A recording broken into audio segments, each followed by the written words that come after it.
According to the University Archive, the latest documents and public comments by Cyber Command Chief General Paul Nakasone offer clues to how the Joint Task Force operates and what it may do in response to efforts to disrupt the U.S. election campaign. Nakasone said in a 2019 interview that another task force called the Russia Small Group had been formed to be able to rapidly address a threat to the campaign.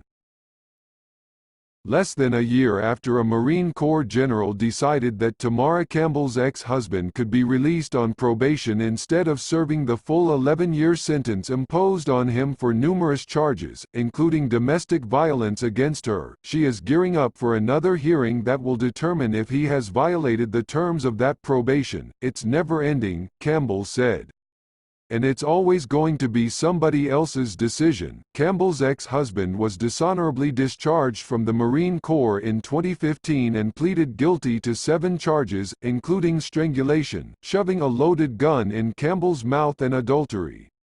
He was released on probation from federal prison March 15 and returned home to Indiana.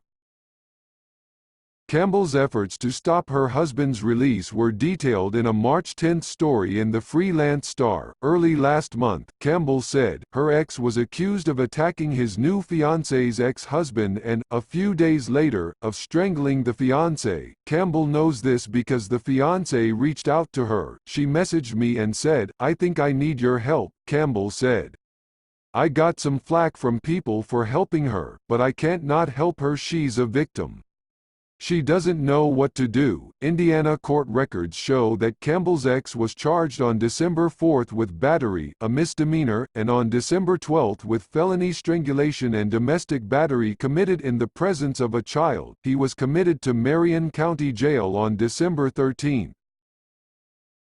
The warrant for his arrest was issued by the U.S. Parole Commission, which will hold a hearing to determine whether he should serve the rest of his original sentence plus additional time. Campbell said, "She said she still blames the Marine Corps for not holding her ex to full accountability for his actions. I am now more angered and driven because there are so many other women who are going through what I went through," she said. "I hear women tell me time and time again that their case was handled just like mine was by the Marine Corps. Mine was not a 1 in a million situation. This is how the Marine Corps handles domestic violence, and this is not okay." Earlier this year, Campbell and her fiancé faced eviction from their home in Spotsylvania.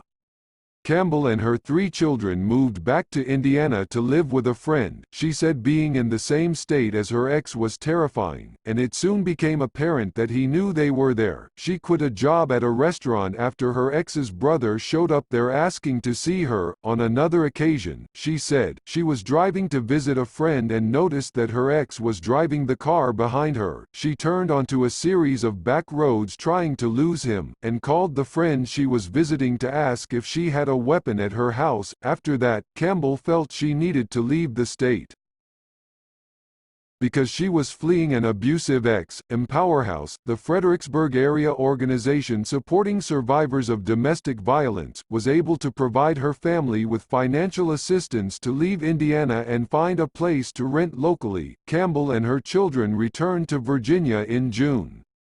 She and her fiancé, a professional chef, are both working, and as they become more financially secure, they are starting to form a 5-year plan to open their own shelter for survivors of domestic violence. "We want to open a shelter that doesn't feel like a shelter," she said. "A lot of women don't like going to the shelter because they say they don't want to put their kids through that. And that was me, too, as crazy as that sounds." In the new year, Campbell plans to start volunteering with Empower House as an advocate. She also wants to work with local legislators to introduce laws ensuring that the legal system protects survivors of domestic violence and holds their abusers accountable. She said she isn't done with the Marine Corps either. "I want to file a lawsuit against the Marine Corps," she said. "The fact that military women are still reaching out to me begging for help because they're not getting it, that tells me they're still doing this. They're still not helping victims. So I'm not going to stop. I'm just going to keep going. Until they change something." After her story was published in the Free Lance Star, women started reaching out to Campbell to share their stories, to thank her for speaking out or ask her for help. HuffPost recently published a story about Campbell as part of a series of stories about domestic violence in the military. More women have reached out to her as a result of that story. Campbell responds to all of them. "I've had some friends say I shouldn't be responding, because I don't know what their intentions are," she said. "But if they're victims, I do respond. I still have a lot to do," Campbell continued. "I want to be the voice of military spouses.